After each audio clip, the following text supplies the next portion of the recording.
Все начиналось с книги, на самом деле. Началось, наверное, в классе 5-6, когда я начал запойно читать.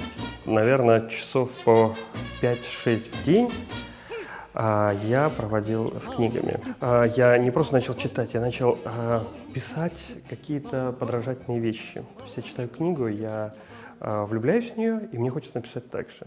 Значит, это моя библиотека. На самом деле только часть ее, потому что с переездом некоторые книги остались на даче. Шекспир, который я считаю величайшим в мире, мой любимый. Удивительная подборка книг, значит, лучшие фильмы эпох. 70-е, 80-е, 90-е. Вот кино обрело свою мощь, свою силу. Мой любимый Сомерсет Моэм. Очень редко, но покупаю старые книги. Вот Лермонтов, издание 19 века. Достоевского очень много, он разбросан везде. Это вот воспоминания о моем первом фильме. Назывался он «Любовь, морковь». Стал лучшей комедией года. Ну, и дал мне жизнь кинематографическую. Гоша до сих пор товарищ мой. 2 моих сборника. Вот здесь, собственно, все, что не написано непосильным трудом. 25 пьес. Вот «Исповедь Пилата» — это первая, самая вообще написанная мной пьеса. Литераторов много, поэтов очень много. В любой стране. Драматургов в каждой стране наперечет одной руки. Всегда было, есть и будет. Это очень специфическая профессия. Про нее говорят, это драматургия, это парламент литературы. Это приз за лучший белорусский продюсерский дебют. Yes. Книга требует усилия, книга требует отношения. Кино ничего не требует. Ты его включаешь, и вот магия изображения, она все делает за тебя. Кино — это искусство прямоговорения. Там нету того объема воображения, которое существует в литературе. И мне всегда вот не хватало, я смотрю кино, оно всегда очень так тебе разжевывает любую ситуацию, оно не дает тебе той образности, той метафорики, которая есть в литературе. Вот кино только сейчас, мне кажется, выходит на какой-то художественный уровень, рождая смыслы, идеи, эстетику, которая бы не пыталась копировать что-то другое, а быть собственным языком, где художественная мысль, художественный талант могут реализоваться в каких-то потрясающих формах. В начале 90-х вот в мое детское сознание вдруг хлынули иностранные фильмы, потому что до этого мы смотрели в основном советские, польские, не знаю, венгерские.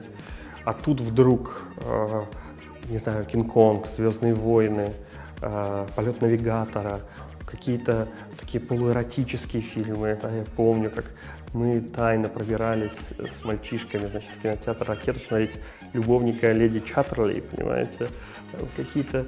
Но это просто меняло сознание, поэтому кино стало моим таким вторым увлечением. Сейчас у меня гигантская коллекция от самой классики, от Бастера Китона и Чаплина до там всех новейших сериалов, фильмов. Вся моя фильмография, она хранится на вот таких вот жестких дисках по 4 терабайта каждый. Я стараюсь как-то сортировать фильмы. Русское кино, да, любимые фильмы, там, не знаю, «12 стульев» до «Соляриса», комедии, естественно, я же комедиограф, делаю комедии.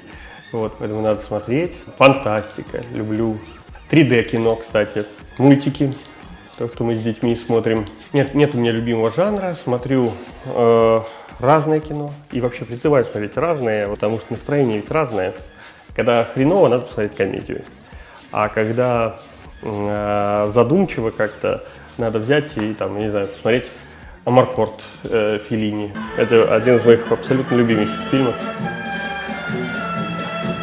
Кино вдохновляет меня делать кино. У меня такая работа, я пишу за компьютером, но мне невозможно работать в тишине. Я не знаю, я начинаю бояться своих героев и ненавидеть их, если слишком тихо.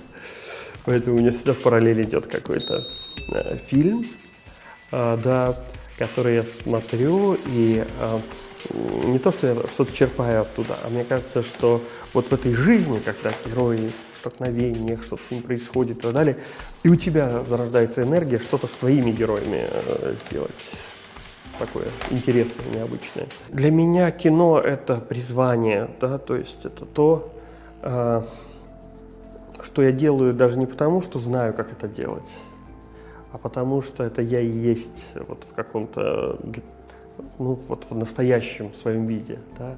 Я человек кино, я человек, который понимает, как строить кадры просто на каком-то интуитивном уровне, как писать кинодиалоги на интуитивном уровне, как строить героев, драматургию. Я чувствую эту подлость от одних героев, благородство от других, страсть, сексуальность, да, силу или наоборот какую-то мелочность. Вот это не, тут иногда и не объяснишь, но ты понимаешь, что да, так и есть в жизни. Я считаю, что это очень сложная профессия кинорежиссера, потому что затраты эмоциональные и физические на площадке вот для меня были просто шоком. Потому что ты 12 часов там минимум, а лучше приехать за час и уехать последним. То есть это 14 часов, а в ежедневном режиме с одним выходным в неделю, с ночными сменами, тоже 12-часовыми. То есть, и ты понимаешь, что любой может сломаться, но ты не можешь. Вот любой, да, там, монтировщик, не знаю, ассистент, им позволительно, а тебе нет, тебе не простят ничего. То есть я думаю, что возможности есть у кино просто делать какой-то художественный прорыв. Когда он произойдет, как он произойдет, произойдет ли он в Беларуси, не знаю. Не уверен. У нас еще все пути свободны.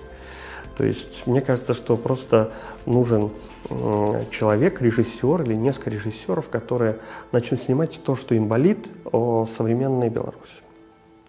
И все. Просто мы еще вот имеем шанс родить его. И это замечательно, кстати. В общем, кино должно быть разным, товарищи. Все.